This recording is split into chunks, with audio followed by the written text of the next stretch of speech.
So hello viewers, আমার নতুন আরেকটি মিনি ব্লগে আপনাদেরকে স্বাগত জানাই। তো এখন আমি আছি বাড়ির গলির সামনে। তো গলির সামনে কেন এসেছি সেটাই জানাবো আপনাদেরকে। বেশ কিছুদিন আগে আমি কিন্তু ফ্লিপকার্ট থেকে অর্ডার দিয়েছিলাম একটা জিনিস। তো সেটা দিতেই ডেলিভারি বয় এসে দাঁড়িয়ে আছে আমার জন্য।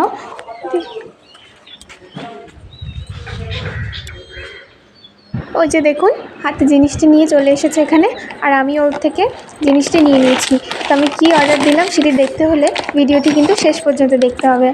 সো ফাইনালি আমি কিন্তু বাড়িতে চলে এসেছি, এখন এটার আনবক্সিং করব। যারা আমার চ্যানেলে নতুন তারা আমার চ্যানেলটিকে অবশ্যই ফলো করে দেবেন। চলুন এবার আপনাদেরকে দেখাই। প্যাকেটটি এত ভালোভাবে প্যাক করা ছিল যে আমি হাত দিয়ে কিন্তু ওটা ছিঁড়তে পারলাম না, তাই একটু কাঁচি দিয়ে কেটে নিয়েছি। এই দেখুন, আপনারা তো নিশ্চয়ই বুঝতেই পারছেন। হ্যাঁ, এটা হচ্ছে সলতে, ঠাকুরের প্রদীপে দেওয়ার সলতে, যা আমি অর্ডার করেছিলাম ফ্লিপকার্ট থেকে। এইসব পুজোর জিনিস কিন্তু সবারই ঘরে ঘরে প্রয়োজন হয়। আপনারা যদি চান তাহলে ফ্লিপকার্ট থেকে এই সলতেগুলো অর্ডার দিতে পারেন। এটা কিন্তু ভীষণই ভালো। তো এরকম আরও নতুন ভিডিও দেখতে আমার পাশে থাকুন।